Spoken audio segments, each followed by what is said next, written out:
Hello বন্ধুরা, আজকে আমি গরুর মাংস রান্না করব হাতে মাখিয়ে। তো আমি রেসিপিটা শেয়ার করছি। তো চলুন আমি সরাসরি রান্নায় চলে যাচ্ছি। আমি এখানে 1.5 কেজির মতো, সোয়া কেজির মতো গরুর মাংস কেটে ধুয়ে পরিষ্কার করে নিয়েছি। গরুর মাংসটা একদম তাজা গরুর মাংস, বাজার থেকে এখনই নিয়ে আসছে। আমি ফ্রিজে রেখে গরুর মাংস খুব একটা খাই না। যখনই আমার গরুর মাংস খেতে ইচ্ছে করে আমি তাজা তাজা কিনে নিয়ে এসে তারপর রান্না করি। তো দেখো এখানে সোয়া কেজি গরুর মাংস আমি ধুয়ে পানি ঝরিয়ে নিয়েছি। আর গরুর মাংস পানিটা ঝরিয়ে নিতে হবে। তারপর দিয়ে দিয়েছি পেঁয়াজ কুচি, তারপর দিব আদা পেস্ট, তারপর দিয়ে দিব রসুন পেস্ট, তারপর দিয়ে দিব মরিচ গুঁড়া, তারপর দিয়ে দিব আমি হলুদ গুঁড়া, তারপর দিয়ে দিব জিরা গুঁড়ো, তারপরে ধনিয়া গুঁড়ো, তারপরে আমি গরম মশলাগুলো, গোটা গরম মশলাগুলো দিয়ে দিচ্ছি। দিয়ে আমি একটু লবণ, পরিমাণ মতো লবণ দিব। তারপর দিয়ে দিব আমি রান্নার সাদা তেল।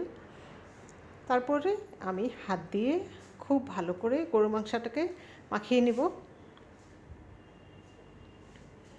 এই যে গরুর মাংসটাকে হাত দিয়ে খুব ভালো করে মাখিয়ে নিতে হবে। এই যে আমি কিন্তু মাখিয়ে গরুর মাংসটা একদম হালকা চুলার আঁচে বসিয়ে দেব। আস্তে আস্তে গরুর মাংসটা রান্না হবে। আর তাজা মাংস কিন্তু রান্না হতে বেশি সময় লাগে না, খুব দ্রুত মাংসটা সেদ্ধ হয়ে যায় এবং টেস্টটাও খুব ভালো থাকে। সেই জন্য আমি তাজা মাংসটাই বেশি রান্না করার চেষ্টা করি।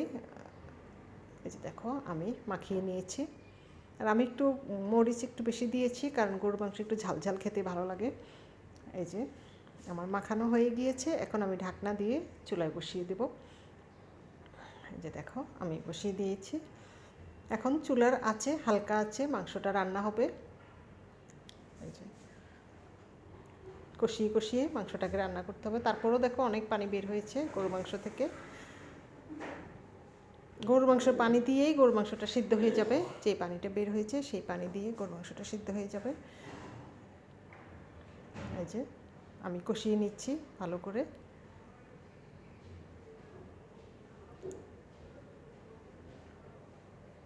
এই যে দেখো, তারপর আমি আবার ঢাকনা দিয়ে বসিয়ে দেব। আস্তে আস্তে আর একটু সিদ্ধ হবে গরুর মাংসটা।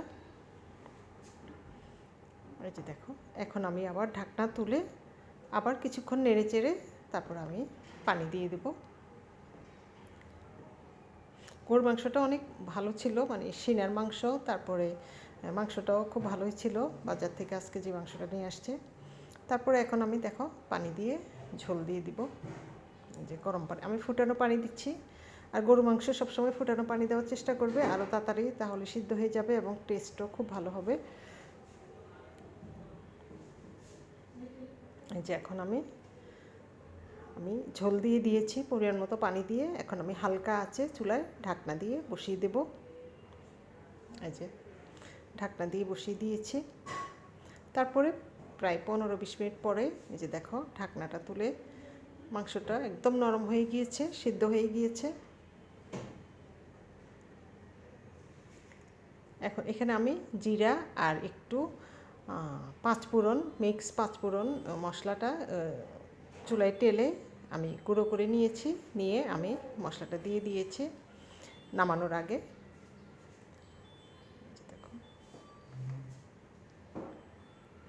যে দেখো আমার মাংসের কালারটা কেমন হয়েছে। আর ঠান্ডা হলে কিন্তু আরও জমে যাবে, ঘন হয়ে যাবে কারিটা। আর বেশি আমি ঝোল টানাবো না। আমি এখন একটু লবণ দেখে বাস নামিয়ে নিব। আমি খালি খালি রান্না করলাম গরু মাংসটা। এই যে দেখো, বাস আমার গরু মাংস রান্না হয়ে গিয়েছে। আশা করি ভালো লেগেছে। তোমরা যারা যারা আমার পেজ থেকে দেখছো, ফেসবুক পেজ, তারা আমার পেজটাকে ফলো করে দিবে। আর যারা আমার ইউটিউব চ্যানেল থেকে দেখছো তারা আমার ইউটিউব চ্যানেলটাকে সাবস্ক্রাইব করে নিবে। তো আমি নতুন নতুন ভিডিও দিলে তোমরা দেখতে পারবে। এই যে দেখো মাংসটা অসাধারণ কালার আসছে, তারপরে খেতেও কিন্তু অসাধারণ টেস্ট হয়েছে। তো অনেক অনেক ধন্যবাদ।